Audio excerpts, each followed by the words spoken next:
It's a Japanese term short for pocket monster. Finally tonight, it's the biggest thing from Japan since the Power Rangers, Pokemon. Pokemoms and dads, beware. Analysts say these cuddly monsters have staying power. So far this year, sales of trading cards, toys, and video games surpassed $500 million in the U.S. Well, I guess no end in sight for Pokemon. No, there's a lot of money too. Exactly.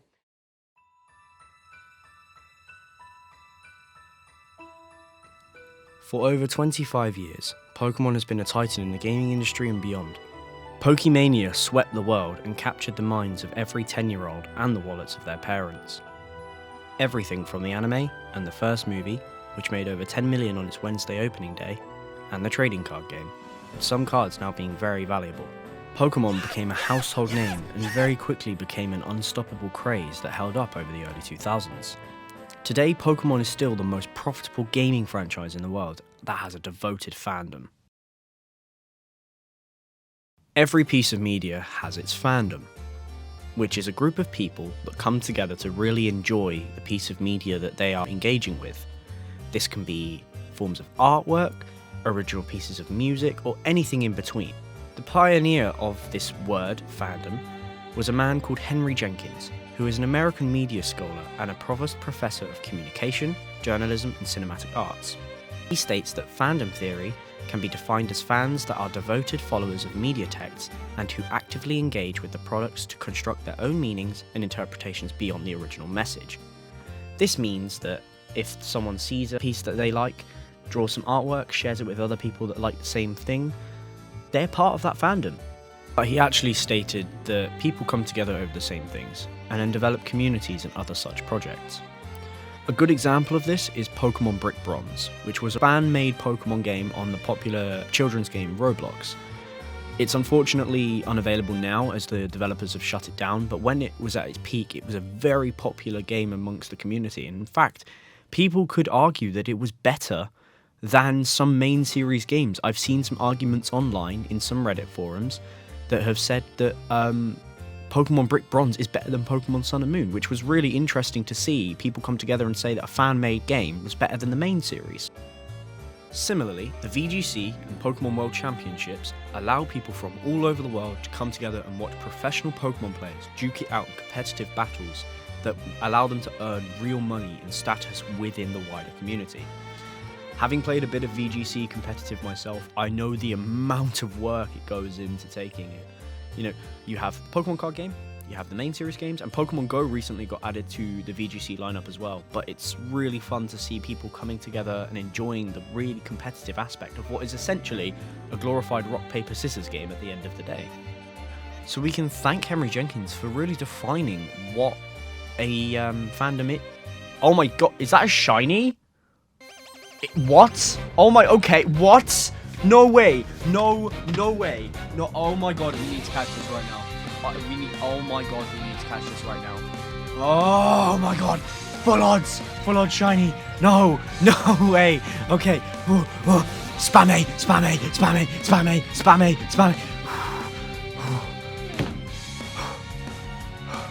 Phew, sorry about that.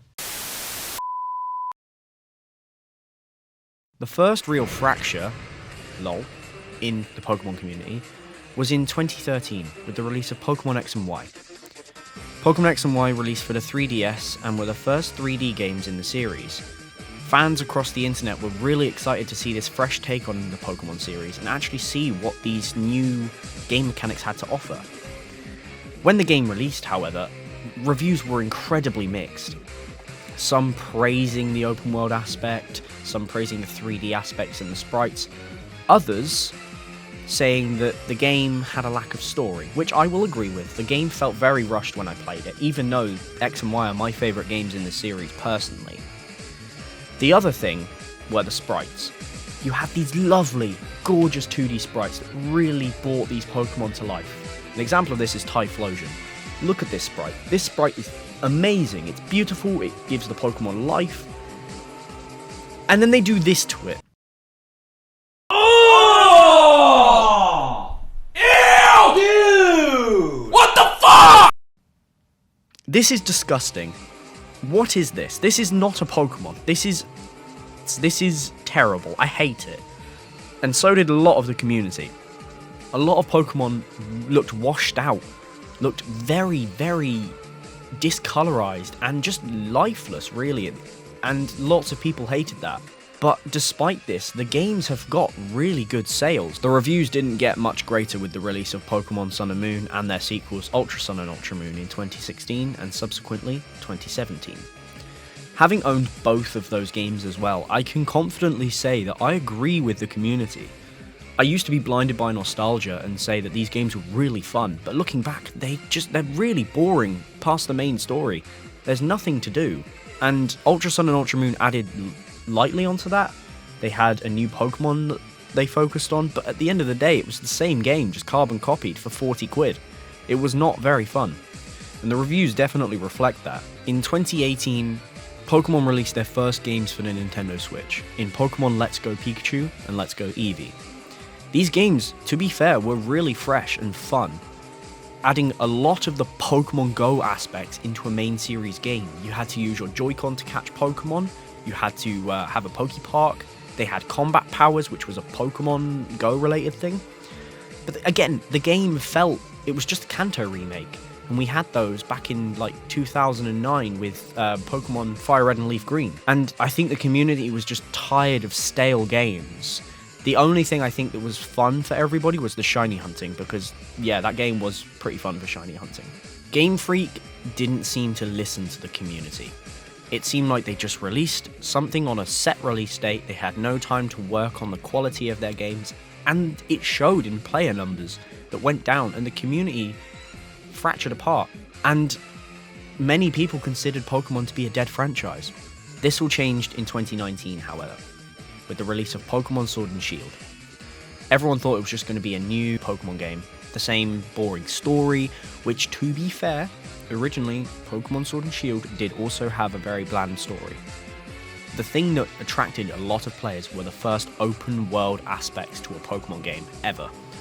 Granted, Pokemon are about 10 years behind everyone else when it comes to game mechanics, but the open world aspects brought a really fresh and new feel to the Pokemon games, and a lot of people draw back. It's reflected in the sales, as you can see here now, with Pokemon Sword and Shield as of September 2023 being the second most sold games of the Pokemon series, behind the originals. And yeah, I'm gonna put my hands up and say I'm on that boat. I really enjoyed the fresh take on Pokemon Sword and Shield. But what made it better, and I think what brought a lot of people back, were instead of releasing another game the following year, they released the first ever DLC. The Crown Tundra and the Isle of Armor. These two packs brought old returning Pokemon to the Switch, a couple of new Pokemon that were really fun and competitive for a time, and it was an add-on to a game that allowed you to play more content for once. So instead of just playing a game and then immediately going to the next one, it allowed us to actually stay and really soak up the enjoyment of Sword and Shield. And I think that's what brought a lot of people back to the community, which showed me that Pokemon was starting to come back as a franchise. This brings us to Pokemon Scarlet and Violet, which released in November of 2022. Now, I will admit, Game Freak had a deadline for this game, so they couldn't perfect it on release, and therefore, the glitches and bugs we saw, the frame drops we also experienced, to this day, might I add, were rife, so they had to quickly come up with an update to patch it all. It made for some pretty funny moments, but we were all thinking, come on, this is meant to be a main series game, we can't have these glitches. Despite this, Pokemon Scarlet and Violet are currently one of the most best-selling games, and they are the most fun, as a fully open-world immersive Pokemon experience, and it's a game that I 100% completed in 2 days, which was very fun to do. This brings me on to my next point. The game mechanics have also contributed to the downfall of Pokemon as a franchise. Back in 2013, Mega Evolution was part of Generation 6, Pokemon X and Y. It gave old Pokemon new, exciting forms and some new use in battle, and it was really welcomed in the community. Everyone really loved the mechanic, it played an essential part in the X and Y story, and I think everyone really enjoyed it. And it stuck around. Sword and Shield, however, removed this mechanics and decided that they added Dynamax, which just made your Pokemon big, for 3 turns and just made your Pokemon have a special move. It was interesting, it wasn't fun, it wasn't exciting, it wasn't fresh at all, but I'll agree, raiding for Gigantamax Charizard was probably the most fun I've had in a Pokemon game for a long time. Very stressful though. Unfortunately now, in Scarlet and Violet, Pokemon just have this. Yeah. I mean, you know it's bad when the artwork designer for Pokemon X and Y said that he really wanted to make new evolutions, but didn't get to because Game Freak said, no, we're not doing that anymore. Which means we got robbed of Pokemon like Mega Flygon, and that is very, very sad. And the community agrees. You know, people are still making Mega Evolution fan art to this day. Here's an example of some that I could find. It's more memorable, it's more fun, it's more memorable, it has more of a presence within the main series and in other games such as Pokemon Go. And it's just a fun mechanic, really. And I think them changing it and them making these more ridiculous and more, in my opinion, less interesting mechanics, I think the community have just decided that they don't really care about their mechanics anymore. They're not really putting effort in to make their games stand out, and that's really sad to see from Game Freak. Having said that, terrestrialization is a very interesting idea. It's just, some of them look ridiculous. The ground type hat, for example, you have the earth on your head. I don't get it. I don't get it. So, to conclude my investigation, I think Pokemon has definitely seen some decline. Pokemania is not what it was in the 90s and early 2000s at all. But I think that Game Freak are starting to learn and adapt their games and really try and start listening to the community. And that's a good thing. That's good for progression, especially from a community that's neglected us of so many things for so many years. However, I think that Pokemon will have to die eventually. There's only so many things they can make new. There's only so many Pokemon that they can add to the game. And eventually there's just going to be so many that a lot of people are going to forget about how many there are. At the moment, there's about 1,050 Pokemon in the Pokedex.